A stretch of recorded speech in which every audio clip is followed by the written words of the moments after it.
भाजपा राष्ट्रीय अध्यक्ष राजवर्धन सिंह जी, आज आप यहाँ नई दिल्ली के जंतर मंतर आए हैं, क्या उद्देश्य है आपका आने का यहाँ? देखिए, उद्देश्य ये है कि कल हमने एक प्रेस वार्ता बुलाई थी, उसके बाद हमारे पदाधिकारियों ने कहा कि जंतर मंतर पर धरना प्रदर्शन होना चाहिए। तो कल चूँकि जयपुर में धरना स्थगित कर दिया गया था, लेकिन हमारा कार्यक्रम डिसाइड था, इसलिए सेना के पदाधिकारी गोगा मेडी जी के अंतिम संस्कार में जा रहे हैं। मेरी ड्यूटी यहाँ लगी है। हम कुछ लोग यहाँ पर आए थे और हमने अपना ज्ञापन गृह मंत्री और राष्ट्रपति को दिया है।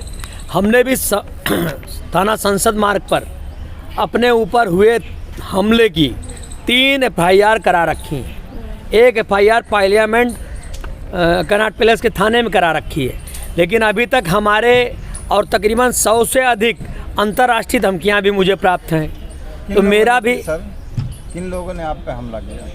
हमला जिहादी लोगों ने किया, क्योंकि मेरी मुहिम है मजार मुक्त दिल्ली, मजार मुक्त भारत, नशा मुक्त भारत, मदरसा मुक्त भारत, नशा मुक्त भारत, लव जिहाद मुक्त भारत। ऐसे तमाम मुहिम को हम चला रहे हैं। आप और कैसे कह सकते हैं कि ये जो नाम ले रहे हैं आप जिहादी, उन्होंने ही कराया हो? देखिए, हमारे ऊपर हमले हुए, हमारी पूरी गाड़ी भी डेड हो चुकी है। और मैं अभी तक राजस्थान चुनाव में था, वहाँ हमने राजस्थान को मजार मुक्त बना दिया है, नशा मुक्त बना दिया है, वहाँ सरकार बन गई है। जो गोगा मेडी जी की हत्या हुई बड़ा ही निंदनीय है। गोगा मेडी जी की जो हत्या हुई वह बड़ा ही निंदनीय है।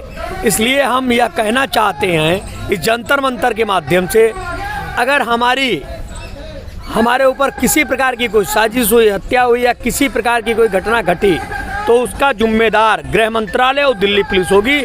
आज हमने गृह मंत्रालय को ज्ञापन दिया है, दिल्ली पुलिस को दिया है। और गोगा मेडी जी को जो हत्या हुई है वह कहीं ना कहीं सुरक्षा ना होने के कारण आज उनकी हत्या कर दी गई है।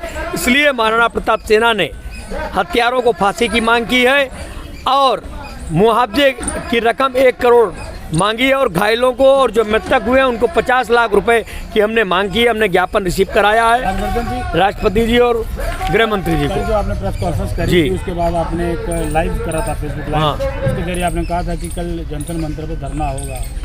क्या कारण था कि आज आप यहाँ पर पहुँचने वाले थे बहुत संख्या में, लेकिन संख्या वो नहीं? संख्या इसलिए नहीं थी क्योंकि एक तो पुलिस ने हमको हाउस अरेस्ट कर लिया। हाउस अरेस्ट कर लिया। बड़े ही निवेदन के बाद उन्होंने हमें 5 लोगों की अनुमति दी। तो हमने कहा हम अपना ज्ञापन दे दें, अपनी बात कह दें। तो हाउस अरेस्ट होने के बाद 5 लोगों के साथ हमने ज्ञापन देने का काम किया। और हम आपके प्रेस के माध्यम से हैं, क्योंकि आप जान सकते हैं कि देश सनातनी देश हो चुका है, लेकिन आज सनातन का काम और प्रचार करने वालों की सुरक्षा व्यवस्था के नाम पर जीरो है। कोई भी कभी भी किसी को मार सकता है।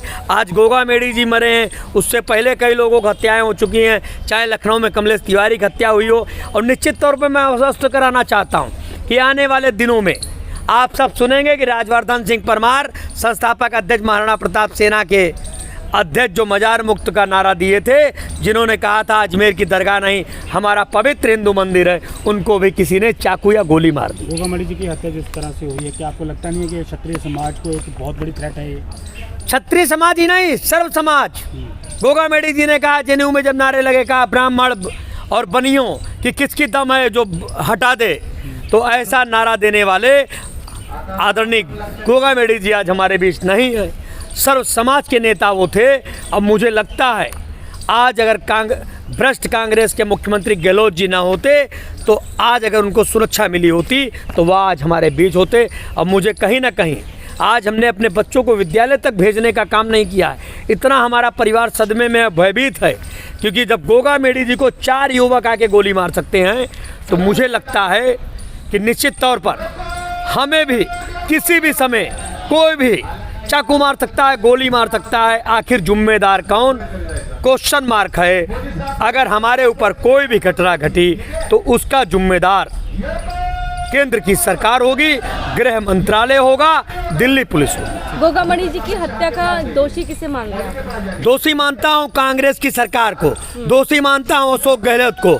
और मैं तो कहता हूं कि 302 की FIR गहलोत के नाम पर दर्ज हो, गहलोत को मुजरिम बनाकर जेल भेजने का काम मौजूदा सरकार को करना चाहिए। जय हिंद। इस अपडेट पाने के लिए हमारे चैनल क्लाउड न्यूज को अभी लाइक करें, सब्सक्राइब करें और बेल आइकन दबाना बिल्कुल ना भूलें।